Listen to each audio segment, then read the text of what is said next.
Hello दोस्तों, कैसे हैं आप सभी लोग। वेलकम टू आवर चैनल अजब गजब इंग्लिश। मैं आपका दोस्त और मेंटर पीवी भाई आप सभी का स्वागत करता हूं एक अमेजिंग से चैनल अजब गजब इंग्लिश पे। और जैसे कि आप सभी लोगों को पता ही होगा कि हम हमारे चैनल पे साइंस क्लास 10th के जो भी बोर्ड एग्जाम में चैप्टर्स आने वाले हैं उनको कवर करने की पूरी पूरी कोशिश कर रहे हैं। इसी बीच हमने chemical reaction and equation, acid base and salt जो कि केमिस्ट्री के 2 चैप्टर हैं उनको फिनिश कर दिया है। और हमारा लाइट रिफ्लेक्शन एंड रिफ्रैक्शन नामक चैप्टर जो कि फिजिक्स का हमारा पहला चैप्टर होता है क्लास 10th में, उसका एक पार्ट कवर कर लिया है और दूसरे की तरफ बढ़ चुके हैं। तो इसी के बीच हमने दूसरा पार्ट आज शुरू करना है। कौन सा chapter? Light reflection and refraction वाला चैप्टर आज हम शुरू करेंगे। अगर मैं आपको बताना चाहूं कि पिछली वीडियो में हमने क्या किया था, पार्ट 1 में हमने क्या किया था। पार्ट 1 में सबसे पहले हमें जाना था कि लाइट क्या होती है, इसके ड्यूअल नेचर के बारे में जाना था, ठीक है। फिर उसके बाद हमने जाना था कि रिफ्लेक्शन क्या होती है। उसके बाद हमने वेरियस चीजों में रिफ्लेक्शन के बारे में पढ़ा था। सबसे पहले तो हमने प्लेन मिरर में और फिर उसके बाद हमने जाना था स्फेरिकल मिरर में। किनमें? स्फेरिकल मिरर्स में। स्फेरिकल मिरर में कैसे होती है रिफ्लेक्शन, हमने इसके बारे में जाना था। और एट द एंड हमने देखा था मिरर फॉर्मूलाज को। किनको? मिरर फॉर्मूलाज को। उसके बाद मिरर फॉर्मूला को जाना और उसके बाद एंड हमने किया था साइन कन्वेंशन के बारे में, साइन कन्वेंशन के बारे में। और पिछली वीडियो में मैंने आप सभी को यह बताया था कि हम मिरर फॉर्मूला और साइन कन्वेंशन को अगली वीडियो में डिटेल में पढ़ेंगे, क्योंकि पिछली वीडियो में हमारे पास टाइम कम था, इसीलिए हमने दूसरे पार्ट में हमें इसको शिफ्ट कर दिया है। मिरर फॉर्मूला मैं आपको एंड पे पूरा डिटेल में समझाऊंगा, लेकिन स्टार्टिंग में भी समझाऊंगा। साइन कन्वेंशन बिल्कुल हम एंड पे ही करेंगे। और अगर आप सभी लोगों ने, कुछ लोग जो हैं वो हमारे चैनल पे नए आए हैं और उन्होंने पार्ट 1 नहीं देखा है, तो जल्दी से जाओ और वो पार्ट 1 देखो, क्योंकि पार्ट 1 आपका बेस बना देगा और इस चैप्टर में आप आगे बढ़ने में आपको कोई भी मुश्किल नहीं होगी। तो जल्दी से हम जानते हैं कि पार्ट 2 में हम क्या करने वाले हैं। पार्ट 2 में हम जो सबसे पहले हम पढ़ेंगे, हमारा होगा छोटा सा रिकैप हमारा हो चुका है। और उसके बाद हम जानेंगे मिरर फॉर्मूला के बारे में और साइन कन्वेंशन के बारे में, ज्यादा डिटेल में नहीं लेकिन ठीक ठाक। फिर उसके बाद रिफ्रैक्शन के बारे में जानेंगे। उसके बाद हम रे डायग्राम्स के बारे में भी इसी चैप्टर में पढ़ेंगे, डिटेल में हम इसी पार्ट में कवर करेंगे। एट द एंड हम लेंस फॉर्मूला के बारे में बताएंगे। और एंड पे, बिल्कुल एंड पे, हमारे पास पिछली वीडियो में एक डाउट आया था, हम उसी को भी डिस्कस करने वाले हैं। उसके बाद हमारी ये वीडियो भी एंड हो जाएगी और ये आपका चैप्टर भी कंप्लीट हो जाएगा अच्छे से। तो चलिए हम आगे बढ़ते हैं।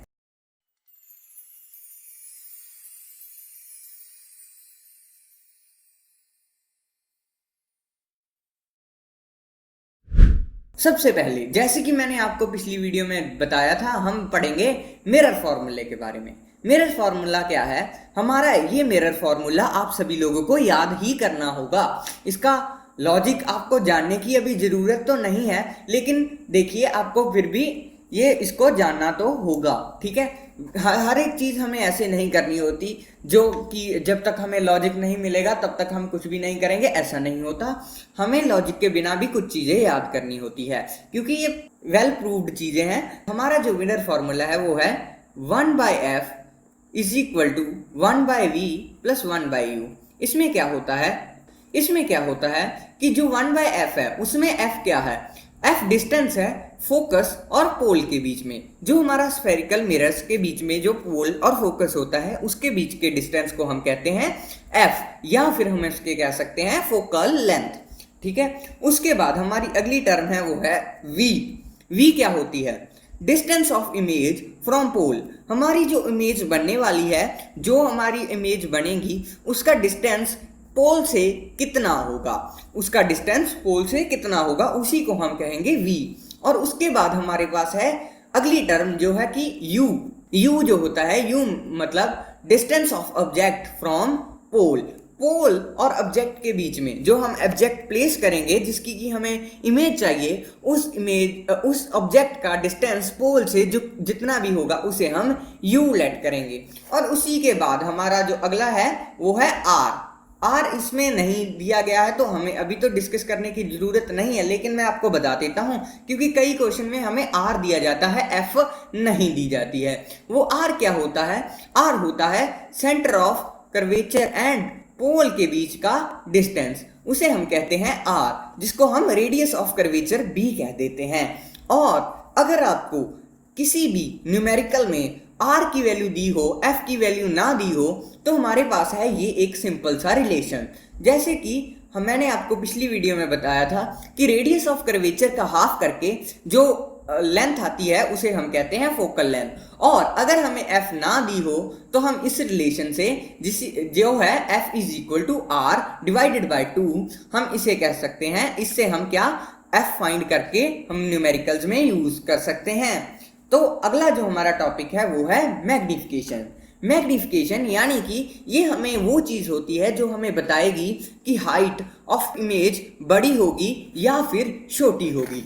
जैसे कि मैं आपको बताऊं, ये है रेशियो होती है height of image and to the height of object, जो इन दोनों का रेशियो होता है उसके बारे में बताती है। इसी से हम पता करते हैं कि इमेज बड़ी बनी है और या फिर छोटी बनी है। और हर बार हम ऐसे तो नहीं है कि मिरर ला के चेक करेंगे उसी फोकल लेंथ का, ऐसे नहीं होता। हमें इस चेक करने के लिए कुछ कैलकुलेशंस की भी जरूरत पड़ती है, हर एक चीज प्रैक्टिकली नहीं हो सकती, इसीलिए हम इसे यूज करेंगे। और इसके हमारे पास दो एक्सप्रेशंस हैं जो कि हैं, पहले m जो कि है मैग्निफिकेशन हाइट ऑफ इमेज और divided by height of object के इक्वल होती है। इसे हम लिख सकते हैं h1 डिवाइडेड बाय h, जिसे हम एक और भी चीज लिख सकते हैं hi और ho, height of image by height of object. इसे आपके कई स्कूल के एग्जाम्स में ऐसा लिखा होता है।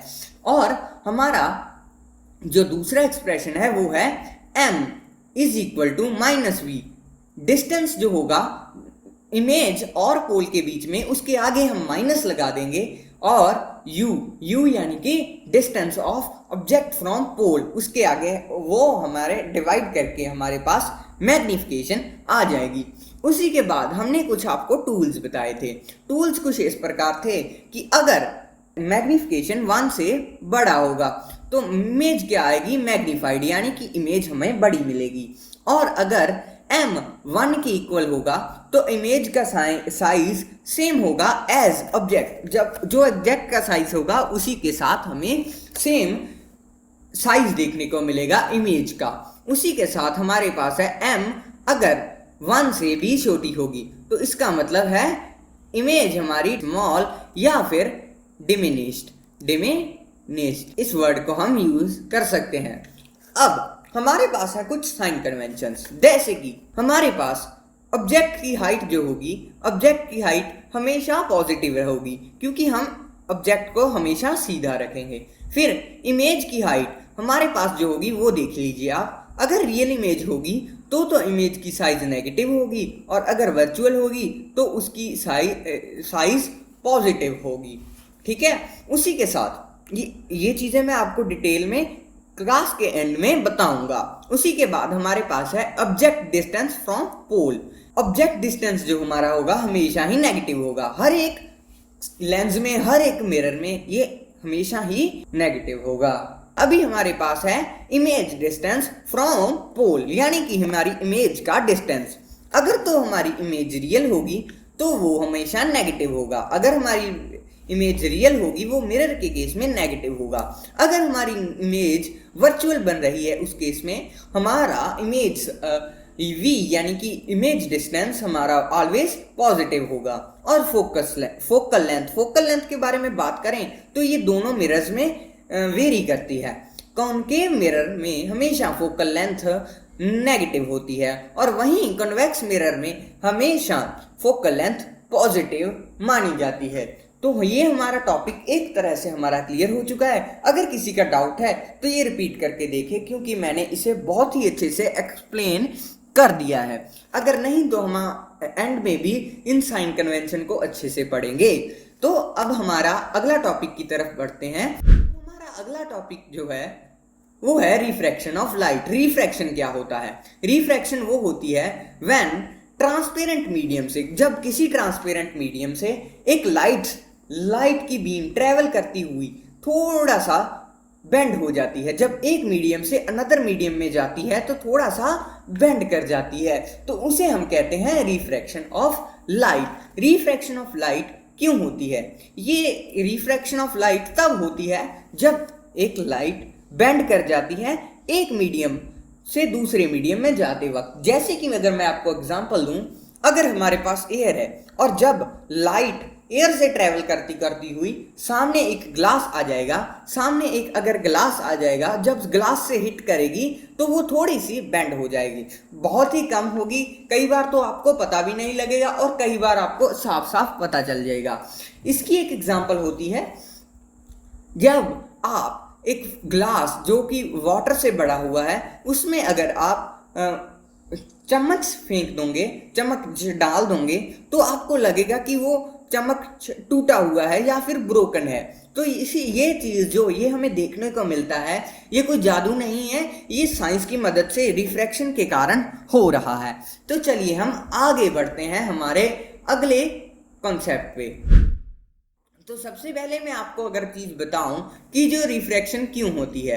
रिफ्रैक्शन होने का एक कारण है कि ये जो स्पीड जब एक मीडियम से दूसरे मीडियम में जाती है, लाइट की स्पीड एक मीडियम में ज्यादा या कम होने पर रिफ्रैक्शन ऑफ लाइट हमें देखने को मिलती है। यही एक कारण है कि रिफ्रैक्शन हमारे सामने होती है, ठीक है। और इस रिफ्रैक्शन में कुछ रूल्स होते हैं, छोटे छोटे रूल्स होते हैं। जब भी एक इंसिडेंट रे रेयरर मीडियम से, यानी कि एक कम डेंसिटी वाले मीडियम से एक ज्यादा डेंसिटी वाले मीडियम में जाएगी, तो ये रे नॉर्मल की तरफ बेंड हो जाएगी, थोड़ी थोड़ी नॉर्मल की तरफ बेंड हो जाएगी, अपने एक्चुअल पाथ को छोड़ के ये नॉर्मल की तरफ बेंड होगी। हमारा ये नॉर्मल है। और अगर एक डेंसर मीडियम से, यानी कि ज्यादा डेंसिटी वाले पार्टिकल जिस मीडियम में है उससे अगर वो रेयर मीडियम से जाएगी तो वो नॉर्मल के दूर बेंड हो जाएगी, ये एंगल ज्यादा हो जाएगा। अगर वहीं देखें तो ये एंगल छोटा है क्योंकि रेयर से डेंसर आ रही है, उधर डेंसर से रेयर आ रही है। अगर आपने ये चीजें देख लीजिए, स्क्रीनशॉट लीजिए और इसे अपने नोट्स में शामिल कर लीजिए। और अब हम बढ़ते हैं हमारे अगले टॉपिक की तरफ। हमारा जो अगला टॉपिक है वो है refraction through a rectangular glass slab. Glass slab क्या होती है? एक छोटा सा ग्लास लीजिए ट्रांसपेरेंट, उसको हम स्क्वायर रेक्टेंगुलर हिस्से में कट कर लेते हैं, उसे हम कहते हैं ग्लास स्लैब। अब उस ग्लास स्लैब से जब लाइट रे पास होगी तो उसमें कैसी रिफ्रैक्शन देखने को मिलेगी, उसी को मैं आपको समझाने वाला हूं। तो हम शुरू करते हैं अब। तो इसमें अगर सबसे पहले हम देखें तो हमारे पास है इंसिडेंट रे। ये जो रे है ये हमारी ग्लास स्लैब की तरफ बढ़ रही है, और हमारा जो पहला मीडियम है वो है एयर, जो कि है एक रेयरर मीडियम, यानी कि इसकी डेंसिटी कम है, और ये एंटर करने वाली है ग्लास में जो कि है डेंसर मीडियम। इसमें एंटर करने के लिए जैसे कि मैंने आप सभी को रूल बताया कि ये नॉर्मल की तरफ बेंड हो जाएगी, तो ये यहाँ पे आते हुए थोड़ा सा नॉर्मल की तरफ बेंड होगी। यहाँ पे एंगल आई जो है और एंगल आर जो है, इनमें से एंगल आई बड़ा हो गया और एंगल आर छोटा ही रह गया, क्योंकि ये एयर यानी कि रेयर मीडियम से डेंसर मीडियम में आया है। तो अब ये लाइट ट्रेवल करती जा रही है और ये पहुंच चुकी है अपने दूसरे हिस्से पे ये पहुंच चुकी है। यहाँ पे अगर हम देखें तो ये देखिए, पहले है हमारा डेंसर मीडियम और उसके बाद ये वापस जाएगी एयर यानी कि रेयर मीडियम में। जब ये यहाँ से ट्रेवल करेगी तो ये यहाँ पे एक एंगल बनाएगी जिसको कहते हैं हम एंगल ऑफ इमरजेंस। जब यहाँ से जाएगा, लाइट बेंड होगी, तो ये हम देखेंगे कि डेंसर से रेयर जा रही है, तो ये होगी जो नॉर्मल से अवे की तरफ बेंड होगी। तो ये इस तरह से बेंड होके पास कर जाएगी। अब इनमें से जो चीजें हमें जानने वाली हैं वो हैं, सबसे पहले हमें जो देखेंगे, ये जो रे ऑफ लाइट है और ये जो उसका एक्चुअल पाथ है, ये दोनों होंगे पैरेलल, ये दोनों पैरेलल ही जाएंगे। ये थोड़ा सा अपने पाथ से भटकी जरूर है लेकिन चलेगी उसके पैरेलल ही। ये है हमारा ग्लास स्लैब का सारा कॉन्सेप्ट। अब हम बढ़ते हैं आगे। अभी हमारे पास है कुछ लॉज ऑफ रिफ्लेक्शन। अगर हम इनको पढ़ें, the incident ray, the refracted ray and the normal to the interface of two transparent medium at the point of incidence all lie in same plane. ये तो बड़ा भारी भड़कम सी इंग्लिश हो गई हमारे साइंस के स्टूडेंट्स के लिए। ये तो बड़ी इंग्लिश तो हमारे लिए बोझ है, हम नहीं पढ़ पाएंगे, लेकिन आपको कुछ तो थ्योरी लिख के आनी है ना बोर्ड के एग्जाम में, तो उसी के हिसाब से आपने प्रिपेयर करना है, उसी के हिसाब से आपने प्रिपेयर करना है। इसी जैसा एक लॉ हमने रिफ्लेक्शन में भी पढ़ा था, जिसमें था कि ये तीनें जो होंगी एक ही प्लेन में लाई करेंगी। जैसे कि ये देखिए, नॉर्मल है, इंसिडेंट रे है, रिफ्लेक्टेड रे है, ये जो होंगी एक ही प्लेन यानी कि एक ही एक्स और वाई एक्सिस में यूज होंगी, इनमें कोई भी जेड एक्सिस यूज नहीं किया जाएगा। इसी के कारण हम इस को कह सकते हैं कि ये एक ही प्लेन में रहेंगी, ये सभी सीधे सीधे एक ही प्लेन में रहने वाले हैं, इसीलिए हमें ये रूल है। ठीक है, तो इसके बाद हमारा जो सेकंड रूल है वो है the ratio of sine of angle of incidence to the sine of angle of refraction is a constant. देखिए हमारा ये, अगर हम यहाँ पे देखें तो हमारी यहाँ पे रिफ्रैक्शन हो रही है, ये है हमारा एंगल ऑफ इंसिडेंस, ये है हमारा एंगल ऑफ रिफ्रैक्शन, और स्नेल ये वाला जो हमारा लॉ है, इसी के कारण हम कह सकते हैं कि उस एंगल का sine I divided by sine R एक कांस्टेंट होगा फॉर अ गिवन कलर और पेयर ऑफ मीडियम्स। एक अगर ग्लास और एयर की बात हो रही है और उस लाइट का कलर एक है, यानी कि एक वेवलेंथ से वो लाइट ट्रेवल कर रही है, तो वो जो अगर इनमें से कोई भी चीज चेंज नहीं की जाएगी तो वो हमारी sine I by sine R हमारा एक कांस्टेंट रहेगा। और इसी चीज को हम कह देते हैं स्नेल्स लॉ। और स्नेल्स लॉ नामक चीज को हमारे स्कूल वाले बड़े ही प्यार से क्वेश्चन डालते हैं पेपर में, और ये क्वेश्चन मस्ट आता है हमारे स्कूल के एग्जाम्स में, और इसी के sine I by sine R के बारे में पूछा जाता है, और हम इसको अच्छी तरह से एक्सप्लेन कर पाएंगे अगर हमें कॉन्सेप्ट क्लियर है। और इसी कॉन्सेप्ट को आप एक बार एनसीईआरटी पे जाके जरूर पढ़ना। कहाँ से? एनसीईआरटी से। क्यों? क्योंकि हमारा कॉन्सेप्ट पूरा ठोस यानी कि पक्का हो जाएगा। अब हम आगे बढ़ते हैं हमारे अगले टॉपिक पे। अगला हमारा टॉपिक है वो है रिफ्रैक्टिव इंडेक्स। रिफ्रैक्टिव इंडेक्स क्या होता है, इसे हम अगर ये डेफिनेशन को छोड़ के पढ़ें, सबसे पहले हम फॉर्मूला देखते हैं, N G by N A. ये क्या है भैया, हमें तो कुछ समझ ही नहीं आया। तो इसको मैं आपको अगर थोड़ा सा आगे बढ़े तो देखिए कि हमारे पास जो पहला मीडियम है वो है, मान लो एयर। जो पहला मीडियम है वो है एयर, और दूसरा मीडियम हमारे पास है ग्लास। अगर इसमें हम कंसीडर करें तो एन जी क्या है, एन जी मतलब कि जो हम ऊपर रखेंगे वो हमारा पहला मीडियम होगा, और पहले मीडियम से एयर से ग्लास में जा रहा है तो हमारा पहला मीडियम है एन जी, जिसे हम कहेंगे speed of light in air. सबसे पहले हम speed of light in air को डिवाइड करेंगे एन ए से। एन ए क्या है, जो कि है हमारा speed of light in glass. हम जिससे रे ऑफ लाइट आ रही है और जिसमें एंटर करने वाली है, उन दोनों में जो एयर लाइट की स्पीड होने वाली है उसका हम रेशियो निकालेंगे, और इसका एक सिंपल सा फॉर्मूला है वो है C V is equal to C V, N G A is equal to C V. और अब हम पढ़ते हैं डेफिनेशन, क्योंकि हमें कॉन्सेप्ट तो क्लियर हो चुका है। और इसकी डेफिनेशन है, when the refractive index of glass with respect to air, refractive index of glass with respect to air is given by ratio of speed of light in air। जैसे कि हमने पहले पढ़ा speed of light in air, यहाँ पे पढ़ा ना हमने speed of light in air to be to the speed of light in glass। speed of light भी हमारे ग्लास में भी है, वो है ये।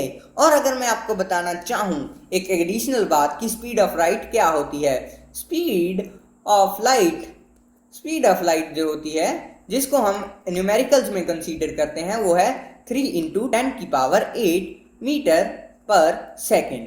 इसको हम कहते हैं स्पीड ऑफ लाइट। और अब हमारा ये टॉपिक भी फिनिश हो चुका है। ये टॉपिक में हमें बहुत सारी प्रॉब्लम्स आती हैं। बच्चों को एंड तक ये टॉपिक क्लियर नहीं हो पाता। बार बार एग्जाम में आने के बावजूद भी ये कंसेप्ट हमें क्लियर नहीं होता। और अगर आपको ये कंसेप्ट पहली बार में क्लियर हो चुका है तो समझ लो आप बहुत ही अच्छा कर रहे हैं अपनी 10th क्लास में। अगर आपको ये क्लियर नहीं हुआ है तो टेंशन लेने की बात नहीं है। आप पहले इसे वीडियो को क्लिप को बैक करके 2-3 बार देखें। अगर फिर भी आपको समझ ना आए, एनसीईआरटी पढ़ें, एनसीईआरटी पढ़ के वापस यहाँ पे आए और आपको डेफिनेटली ये समझ आ जाएगा। तो अब हम बढ़ते हैं हमारे अगले कंसेप्ट की तरफ। तो हमारा अगला कंसेप्ट जो है वो है स्फेरिकल लेंजेस। कौन? Spherical Lenz's. तो हम स्फेरिकल लेंस कौन होते हैं? स्फेरिकल लेंस नाम से ही हमें पता लग रहा है कि जो थोड़े से मुड़े हुए होते हैं, गोल उनका होता है, जो गोल होता है रिफ्रैक्टिव एरिया जहां से वो रिफ्रैक्ट करेंगे। तो स्फेरिकल लेंस क्या होते हैं? Are transparent material bound with 2 surfaces, जिसके 2 सरफेसेस होते हैं और वो ट्रांसपेरेंट होता है, ऑफ विच 1 और बोथ सरफेसेस आर स्फेरिकल, और जिनमें से दो जो रीजन होती हैं, जो उनकी सरफेस होती हैं, दो में से कोई एक तो या फिर दोनों स्फेरिकल होते हैं उनको, और वो बनाते हैं एक, क्या बनाते हैं? वो बनाते हैं एक लेंस। और इन लेंस को क्या कहा जाता है? Spherical lenses. इनको स्फेरिकल लेंसेस कहा जाता है। अगर हम स्फेरिकल लेंसेस को डिवाइड करें तो ये 2 टाइप्स की होती हैं। फर्स्ट हमारी जो टाइप होती है वो होती है कॉन्वेक्स लेंस। कॉन्वेक्स लेंस क्या होते हैं? A lens may have 2 spherical surfaces. जैसे कि मैंने आपको बताया कि स्फेरिकल लेंसेस के 2 स्फेरिकल सरफेसेस होते हैं, और कॉन्वेक्स लेंस में भी यही होता है। उनमें से दोनों के दोनों बल्जिंग आउटवर्ड, यानी कि थोड़े से बाहर की तरफ मुड़े होते हैं। जैसे कि आप यहाँ पे देखें, ये देखिए, इसमें दोनों सरफेसेस बाहर की तरफ मुड़े हुए हैं, बाहर की तरफ मुड़े हुए हैं। इसे हम कहते हैं स्फेरिकल लेंस। और ये स्फेरिकल लेंस की कौन सी टाइप है? ये स्फेरिकल लेंस की कन्वेक्स लेंस है। कौन सा लेंस है? ये है हमारा कन्वेक्स लेंस। कौन सा? यहाँ पे लिख देता हूँ, कॉन्वेक्स लेंस। और इसमें हम आपको एक चीज बताएं तो वो है, it is also known as converging lens. Converging lens क्योंकि ये एक लाइट को एक जगह पे इकट्ठा करता है। इसके बारे में हम थोड़ा बाद में पढ़ेंगे, डिटेल में पढ़ेंगे। और हमारी जो दूसरी टाइप है वो है कॉनकेव लेंसेज। कौन से lenses? Concave lenses. A lens bounded with 2 spherical surfaces. फिर से वही बात कि 2 सरफेसेस तो होते हैं और वो कर्व्ड होते हैं, इनवर्ड कर्व्ड होते हैं। जैसे कि यहाँ पे हमारे पास ये इनवर्ड कर्व्ड हैं, ये इनवर्ड कर्व्ड हैं। इसे हम कहेंगे कॉनकेव लेंस, इन्हें हम कहेंगे कॉनकेव लेंस। और यहाँ पे हम इसे भी कॉनकेव लेंस लिख देते हैं, इसे हम लिख देते हैं कॉनकेव लेंस। इसके बाद हमारे पास, जैसे कि कॉन्वेक्स लेंस को हम कॉन्वर्जिंग लेंस बोलते हैं, उसी तरह हम कॉनकेव लेंस को डाइवर्जिंग लेंस भी बोलते हैं। क्यों? क्योंकि जब इसमें लाइट आती है तो ये कहीं भी फैला देता है, और हम कन्वर्जिंग और डाइवर्ज कैसे करते हैं लाइट को, इसके बारे में हम बाद में डिटेल में पढ़ने वाले हैं। अब हम पढ़ते हैं कुछ बेसिक टर्म्स जो कि स्फेरिकल लेंसेज में होती हैं। इसमें हमारे पास दोनों हैं कॉन्वेक्स लेंस, और उसी के साथ हमारे पास है कॉनकेव लेंस। दोनों के हैं हमारे पास जरूरी चीजें। सबसे पहले ये ओ क्या है? ये है ऑप्टिकल सेंटर। ये क्या है? Optical centre. ये जो जगह होती है, ये सेंटर होती है बिल्कुल लेंस का, और यही जगह पे हमारे पास मीट करती है, प्रिंसिपल एक्सिस पास करती है, वो बिल्कुल सेंटर से पास करती है। और हमारे पास है ये प्रिंसिपल एक्सिस। क्या है? Principal axis. ये पास करेगी ऑप्टिकल सेंटर पे। और इसमें अगर मैं आपको एक खास बात बताऊं तो इसमें है 2 फोकस। कितने फोकस? 2 फोकस। और उसी के साथ साथ हमारे पास है 2 सेंटर ऑफ कर्वेचर। क्यों है? क्योंकि इसमें देखिए 2 सरफेसेस हैं, वो भी स्फेरिकल, इसीलिए इसके पास 2 फोकस और 2 सेंटर ऑफ कर्वेचर हैं। ठीक है, तो फोकस जो है वो दोनों प्रिंसिपल एक्सिस पे लाई करेंगी, एक लेफ्ट साइड और एक राइट साइड, और दूसरा सेंटर ऑफ कर्वेचर जिसे हम फोकस को ट्वाइस द फोकस भी कह सकते हैं, वो भी हमारा प्रिंसिपल एक्सिस पे लाई करेगा और वो भी राइट और लेफ्ट दोनों साइड पे होगा। अब हमारे पास जो अगली टर्म है वो है आर, जिसे हम कहते हैं रेडियस ऑफ कर्वेचर। ये रेडियस ऑफ कर्वेचर हम दोनों तरफ से माप सकते हैं। ऑप्टिकल सेंटर और सेंटर ऑफ कर्वेचर के बीच की दूरी को हम कहते हैं रेडियस ऑफ कर्वेचर, जिसे हम आर भी कहते हैं। और हमारा जो दूसरा टॉपिक है वो है एफ, जिसे हम कहते हैं फोकल लेंथ। इसे भी हम दोनों तरफ से माप सकते हैं। ये भी डिस्टेंस होता है ऑप्टिकल सेंटर और फोकस के बीच में। और यही सेम चीजें, बिल्कुल सेम चीजें हमारे पास देखने को मिलती हैं कॉनकेव लेंसेज में भी। कॉनकेव लेंसेज में भी हमें यही चीजें देखने को मिलती हैं। तो अभी ये आपको क्लियर हो गया होगा और अब हम बढ़ते हैं हमारे अगले टॉपिक की ओर। अब हमारे पास है क्या है हमारे पास कुछ रूल्स हैं। रूल्स किसके लिए? रे डायग्राम बनाने के। एक तो यार साइंस में रूल्स बहुत होते हैं, लेकिन इन रूल्स के बिना साइंस है भी कुछ नहीं, तो इसीलिए हमें रूल्स को जानना तो पड़ेगा। सबसे पहला हमारा रूल है कि after refraction are a parallel to principal axis will pass through focus। इसमें हम देखेंगे, सबसे पहले हम देखेंगे कन्वर्ज लेंस में, कन्वेक्स लेंस में, कन्वर्जिंग लेंस यानी कि कन्वेक्स। यहीं से पता लगेगा कि क्यों हम इसे कन्वर्जिंग लेंस बोलते हैं। तो सबसे पहले देखिए, ये है हमारी लाइट बीम जो कि पैरेलल आ रही है प्रिंसिपल एक्सिस पे। ये जब यहाँ पे आ गई सेंटर पे और ये यहाँ से फोकस की तरफ मुड़ जाएगी, क्योंकि हमारे पास है विल पास थ्रू फोकस। और वहीं अगर कोई और लाइट भी यहां से आएगी, नीचे से कोई कहीं से भी आएगी, तो ये सारियां फोकस से ही पास करेंगी। और वहीं डाइवर्जिंग लेंस यानी कि कॉनकेव लेंस में जब ये पैरेलल लाइन आएगी तो बिल्कुल ये फोकस से अपनी दिशा लेकर उस फोकस से दूर भाग जाएगी, कहीं दूर भाग जाएगी फोकस से। ये फोकस से डरती है और इसीलिए हम इसे डाइवर्जिंग लेंस भी बोलते हैं, क्योंकि जो भी लाइट बीम आएगी वो फोकस से दिशा लेगी और बाहर भाग जाएगी। इसी तरह हमारा पहला रूल है। और जो हमारा दूसरा रूल है वो है are rays passes through F. जब एक रे आती है, जब वो पास करती है फोकस से कॉन्वेक्स लेंस में जब फोकस से पास करती है तो वो प्रिंसिपल एक्सिस के पैरेलल हो जाती है जाकर। इसी में हम ये देखिए, ये फोकस के बीच में से आई है और अब ये पैरेलल जाती हुई नजर आ रही है। ऐसे ही अगर कोई भी ऐसे आएगी फोकस से पास करती हुई तो ये प्रिंसिपल एक्सिस के पैरेलल हो जाने वाली है। वहीं अगर हम कॉनकेव लेंस की बात करें, कॉनकेव लेंस में क्या होता है कि एक लाइट की बीम जब आती है फोकस से दिशा लेती हुई जब आ रही है तो ये यहाँ से मुड़ जाती है, ये यहाँ से बेंड हो जाती है और प्रिंसिपल एक्सिस के साथ में जाने लगती है। ये हमारा था दूसरा रूल। और अब हम बात करते हैं हमारे तीसरे रूल, जो कि है अगर कोई भी रे ऑप्टिकल सेंटर में, दोनों में कॉनकेव लेंस और कन्वेक्स लेंस, अगर दोनों में से ऑप्टिकल सेंटर में पास करती है तो वो वैसे ही चली जाएगी वहां से अनडिविएटेडली, बिना किसी डेविएशन के वो वैसे ही चले जाएगी। यहाँ पे देखें आप, ये सीधी गई है और सीधी ही जाती रहेगी बिल्कुल स्ट्रेट। और ये भी टॉपिक हमारा हो चुका है क्लियर। अब हम पढ़ते हैं हमारे रे डायग्राम्स की तरफ। रे डायग्राम्स की तरफ सबसे पहले है हमारे पास किनकी रे डायग्राम्स किनकी, लेकिन रे है हमारे पास कॉन्वेक्स लेंस की रे डायग्राम। सबसे पहले हमारा जो इमेज है, हमारा जो ऑब्जेक्ट है वो है इन्फिनिटी पे। कहाँ पे? इन्फिनिटी पे, हमें दिख भी नहीं रहा। और मैंने आपको बताया था इन्फिनिटी का मतलब ये नहीं है कि बहुत ही ज्यादा दूर है, वो इतना दूर है कि लेंस के मुकाबले में वो इन्फिनिटी दूर है, बहुत ज्यादा दूर है लेंस के मुकाबले में।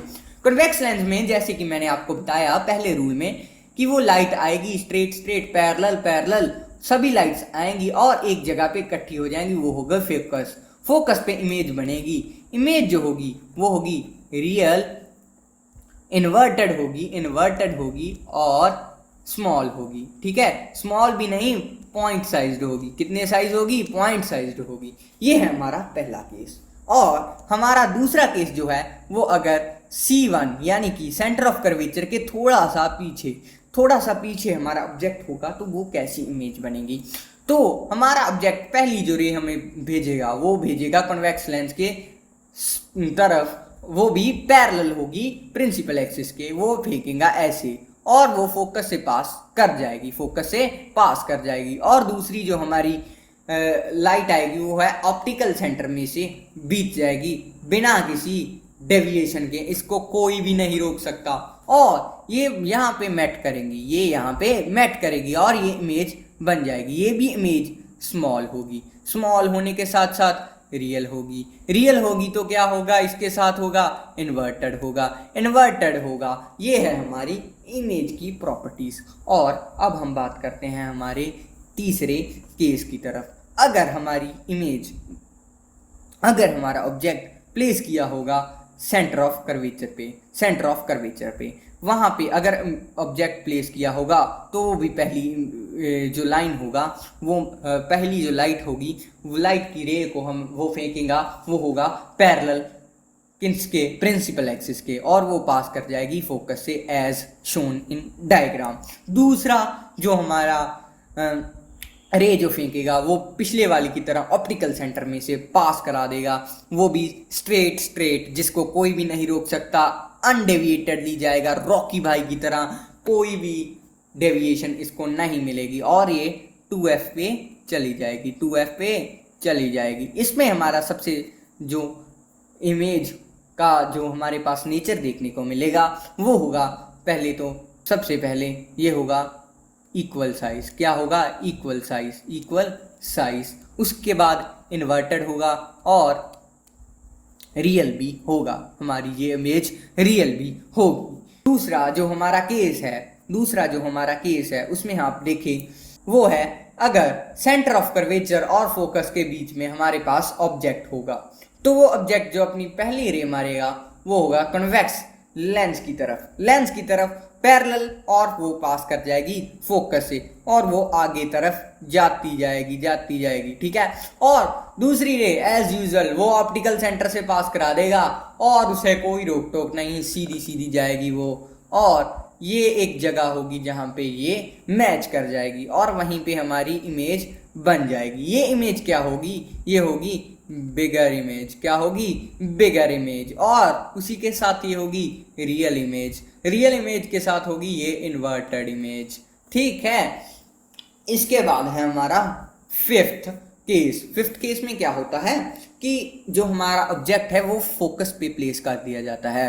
फोकस पे प्लेस करने के बाद जो हमारी वो पहली रे से फेंकता है वो जाती है सीधी और वो दूसरी रे जो जाती है ऑप्टिकल सेंटर में, वो भी सीधी, कोई भी नहीं रोक सकता, आपको पता ही है। और फोकस से जो जा रही है, फोकस से वैसे जा नहीं रही हमारे वाली, क्योंकि मुझे थोड़ा सा कम आता है ये लाइन ड्रॉ करने में लड़कों का हाथ तो टाइट ही होता है, लड़कियां अच्छा बना देती हैं, हमें से तो स्केल के साथ भी सही लाइन नहीं लगती हमसे तो ये जो लाइंस होंगी, ये जो रेज होगी ये बन जाएंगी पैरेलल और ये इमेज बनेगी इन्फिनिटी पे। इन्फिनिटी मतलब कहीं भी नहीं बनेगी, क्योंकि इन्फिनिटी तो डिफाइंड ही नहीं है ना भाई, इमेज कहीं भी नहीं बनेगी। तो ये इमेज होगी रियल इन्वर्टेड, और वैसे तो ये इमेज बनेगी नहीं अगर ये कहीं पे मीट करेंगी लाइंस, बाई चांस भी क्या, ये वैसे तो मीट करेंगी नहीं, तो अगर ये कर भी जाती ना तो ये बहुत दूर जाके बनती और ये डिस्टेंस बहुत ही इंक्रीज हो जाता, तो ये होती लार्ज इमेज, बहुत ही बड़ी इमेज बन जाती। ये हमारा हो चुका है 5 केसेस, और ये हमारा 6th केसेस जो कि कन्वेक्स लेंस का सबसे इंपॉर्टेंट केस है। इसमें हम इमेज को फोकस से भी आगे रख देते हैं। अब सबसे आगे है हमारी ऑब्जेक्ट जब पहली रे फेंकेगा तो वो जाएगी फोकस में से, ठीक है, और जो दूसरी रे फेंकेगा वो जाएगी ऑप्टिकल सेंटर में से, जो कि सीधी जाएगी, हमने कई बार पढ़ा है।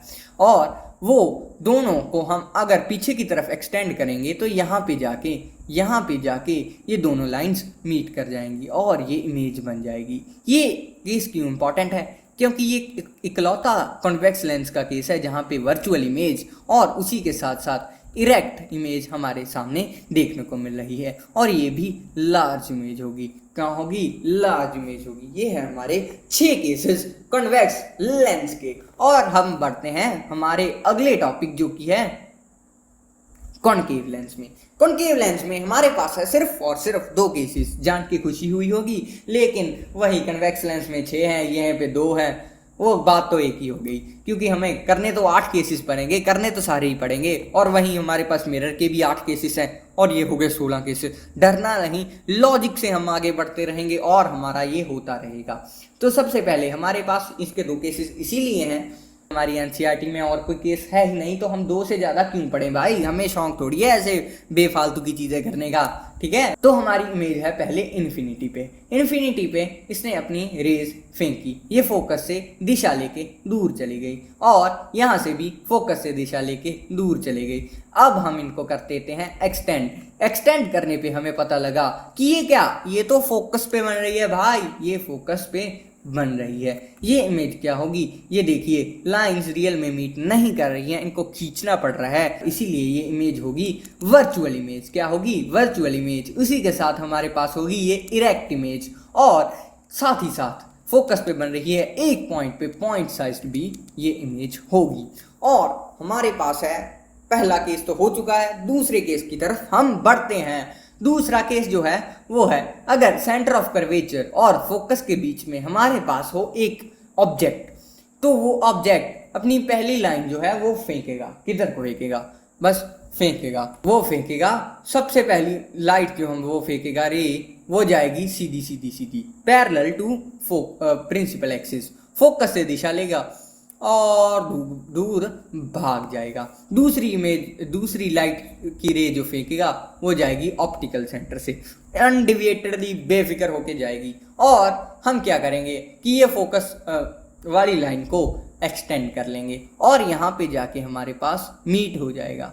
यहाँ पे हमारा बन जाएगा ऑब्जेक्ट। ये जो ऑब्जेक्ट होगा ये होगा सबसे पहले तो वर्चुअल, खींच के बनाई है क्यों, इसलिए वर्चुअल। और इरेक्ट, वर्चुअल के साथ इरेक्ट तो फ्री में आता है और इसी के साथ स्मॉल साइज। इसी के साथ हमारी सारी रे डायग्राम्स इस चैप्टर की हो चुकी हैं, इंक्लूडिंग ग्लास लैब। ये रे डायग्राम्स को अपने बाद में वीडियो को पॉज कर लो, चाहे वीडियो खत्म होने के बाद अपनी नोटबुक पे बना लेना है, क्योंकि practice make the man perfect. तो हम आ चुके हैं लास्ट चीज पे, जो कि है हमारे पास लेंस फॉर्मूला। लेंस फॉर्मूला हमारा क्या होता है? 1/f is equal to 1/v minus 1/u। v और u के बारे में आप सभी को बता चुका हूं। v होता है इमेज डिस्टेंस और u होता है ऑब्जेक्ट डिस्टेंस। इसको देख लीजिए, मिरर फॉर्मूले से इसका सिर्फ इतना डिफरेंस है कि यहाँ पे माइनस है और मिरर फॉर्मूले में प्लस होता है। इसमें कंफ्यूज आपने बिल्कुल भी नहीं होना है। उसी के बाद हमारे पास फिर से मैंने आपको बताया था f और r के बीच में एक रिलेशन है। वो रिलेशन नहीं भाई जो तुम समझ रहे हो, ये वो वाला नहीं है, ठीक है। f जो है r के हाफ के बराबर होने वाला है। f जो है r के हाफ के बराबर होने वाला है। अब मैग्निफिकेशन में हम देखेंगे, मैग्निफिकेशन भी वैसे ही है, मैं आप सभी को बता चुका हूं अच्छे से। कितने से, कैसे हम अच्छे से बता सकते हैं आप सभी लोगों को। मैग्निफिकेशन में क्या होता है भाई? मैग्निफिकेशन होती है m is equal to v/u। v क्या है? Image distance. क्या है? Image distance. और दूसरा है u है ऑब्जेक्ट डिस्टेंस। क्या है? Object distance. और इसी के साथ हमारे पास जो दूसरा हमारा इसका रिलेशन है वो है height of image by height of object. Height of image by height of object, इसी से भी हम मैग्निफिकेशन को ढूंढ सकते हैं। तो अब हमारे पास आ चुकी हैं साइन कन्वेंशंस आ चुकी हैं। मैग्निफिकेशन के बारे में मैंने कुछ चीज़ें आपको पहले भी बताई थी, जो कि हैं कि अगर m होगा 1 से बड़ा होगा तो इमेज क्या होगी? बिग होगी। m होगा वो इक्वल होगा 1 से तो वो इमेज होगी इक्वल होगी ऑब्जेक्ट के। और अगर m छोटा होगा 1 से तो वो जो इमेज हमें मिलेगी वो होगी स्मॉल इन साइज, वो होगी स्मॉल इन साइज। तो अभी हमारे पास फिर से आ चुकी हैं साइन कन्वेंशंस। साइन कन्वेंशन में आपके बारे में मैंने आपको बताया था कि साइन कन्वेंशन के बारे में मैं आपको एंड पे समझाऊंगा। हाँ, इसमें देखिए हाइट ऑफ ऑब्जेक्ट सबसे हमेशा पॉजिटिव होगी, इमेज हमेशा अगर रियल होगी तो नेगेटिव होगी, इमेज हाइट अगर वर्चुअल होगी तो पॉजिटिव होगी, अगर object distance from optical centre हमेशा ही हमेशा नेगेटिव होगा। इसका लॉजिक क्या है मैं बताता हूँ आपको अच्छे से। और इसके बाद हमारे पास है अगर image distance from optical centre real होगा, और अगर रियल होगा तो वो होगा पॉजिटिव, और अगर इमेज डिस्टेंस ऑप्टिकल सेंटर से अगर वो इमेज वर्चुअल फॉर्म करेगी तो वो होगा नेगेटिव। और हमारे पास जो अगली चीज है वो है फोकल लेंथ। फोकल लेंथ क्या होती है कि कॉन्वेक्स लेंस और कॉन्केव लेंस में क्या होता है। कॉन्वेक्स लेंस में अगर फोकल लेंथ को देखा जाए तो वो होती है पॉजिटिव, अगर कॉन्केव लेंस में देखा जाए फोकल लेंथ को तो वो होगी नेगेटिव। इसका लॉजिक मैं आपको अगली स्लाइड पे बताता हूँ। तो अगली स्लाइड हमारी है डाउट स्लाइड, जो कि एक भाई साहब जो हमारे दोस्त हैं उन्होंने पिछली वीडियो में डाउट पूछा। पहले तो उन्होंने सर डाला, अरे भाई मुझे सर मत बोलो, मैं आपके जैसा छोटा सा बच्चा हूँ, माफ़ कर दो मेरे को, मैं बहुत छोटा सा बच्चा हूँ, कोई मैं इतना बड़ा सर नहीं हूँ, तो मुझे आप सिर्फ और सिर्फ पीपी भाई ही बुलाया करिए, पीपी भाई ही बुलाया करिए। अब हम डाउट की तरफ बढ़ते हैं, मजाक मस्ती बाद में भी होती रहेगी। Why is you always negative. इसके बीच में हमारे पास समझाने के लिए ये देखिए, सबसे पहले आपने कोऑर्डिनेट ज्योमेट्री 9th में की होगी, 9th तो पार करके आए हो ना बे, 9th तो की है ना, कहीं ऐसा हो कि 9th की नहीं है हमने, ये मत कह देना भाई, मैं रो दूंगा यहीं पे। तो इस पे आप देखिए, सबसे पहले हम बनाते हैं कोऑर्डिनेट ज्योमेट्री में एक ग्राफ होता है। कैसे, ये ग्राफ मेरा थोड़ा सा टेढ़ा मेढ़ा हो जाएगा क्योंकि लड़कों की लाइंस तो आपको पता ही है कितनी टेढ़ी मेढ़ी होती है, लड़कियों पे लाइन जितनी मर्जी मरवा लो लेकिन ऐसे लाइंस नहीं सीधी मार पाएंगे, ये तो फिर लड़कों की खासियत है। यहाँ पे अभी हम बढ़ते हैं हमारे साइन कन्वेंशन की जरूरत चीज़ों के बारे में। इसमें क्या है हमारे पास, अगर देखें तो y जो है यहाँ पे होता है नेगेटिव, ये है y होता है वो होता है पॉजिटिव y होता है, यहाँ पे ये होती है x एक्सिस, ये होती है यहाँ पे पॉजिटिव, ये होती हैं पॉजिटिव, और इसी तरफ होती हैं नेगेटिव x एक्सिस, इसी तरफ होती हैं नेगेटिव x एक्सिस, और यहाँ पे होती हैं नेगेटिव y एक्सिस। और अगर हम देखें तो सबसे पहले हम हमेशा अपना u यानी कि ऑब्जेक्ट किधर रखते हैं, इधर रखते हैं ना, तो ये हम रखते हैं इधर। तो इधर हम देखें तो ये है हमारी नेगेटिव हिस्सा, ये है हमारा नेगेटिव हिस्सा, तो इसी के कारण हम u को हमेशा नेगेटिव लेट करते हैं, हमेशा नेगेटिव लेट करते हैं। और वहीं अगर हमारी मैंने आपको बताया था कि अगर इमेज, यहाँ पे देख लीजिए आप, अगर हमारी इमेज होगी रियल तो उसकी वो होगी नेगेटिव, उसकी हाइट होगी नेगेटिव, और अगर वो वर्चुअल होगी तो उसकी हाइट होगी पॉजिटिव। इसका कारण क्या है कि हाइट हम मापते हैं y एक्सिस के कारण, और ये देखिए अगर रियल होगी तो वो होगी उल्टी यानी कि नीचे, तो इसीलिए वो हमारी इमेज का साइज होगा नेगेटिव। अगर वो होगी वर्चुअल इमेज तो वो होगी इरेक्ट यानी कि वो होगी, उसकी हाइट हम y से मापेंगे, तो ये देखिए यहाँ पे y एक्सिस पॉजिटिव है, तो इसे हम अच्छे से एक्सप्लेन कर पाएंगे। और यहीं पे हमारा समाप्त होता है साइन कन्वेंशन। अगर आपने जो चीज़ें कुछ टर्म्स बच गई हैं साइन कन्वेंशन की वो क्यों हैं, वो आप खुद से लॉजिक लगा के देख सकते हैं। जैसे कि मैंने आपको पहली चीज़ों का u और v का लॉजिक आपको बताया, वैसे ही सभी का लॉजिक है और उनमें कोई चेंज भी नहीं है, और इसी तरह से आप इन चीज़ों को जान सकते हैं। और इसी के साथ आप सभी लोगों को बहुत बहुत बधाई हो, क्योंकि आपने कर दिया है चैप्टर को फिनिश। क्या कर दिया है? फिनिश कर दिया है। अच्छे से आपने चैप्टर को पूरी अच्छी तरह से पढ़ा है, पेन कॉपी लेके नोट्स बनाए हैं, और आपको पूरा मज़ा आ चुका होगा अगर आपने ये देख लिया होगा कि आपको अब ये सारे कॉन्सेप्ट खुद से आ चुके हैं। खुद आप याद कर लेंगे इनको कुछ समय के बाद। वैसे तो हम रट्टा नहीं लगाते, लेकिन फिर भी हमें कॉन्सेप्ट तो फिर भी पता चल गया है।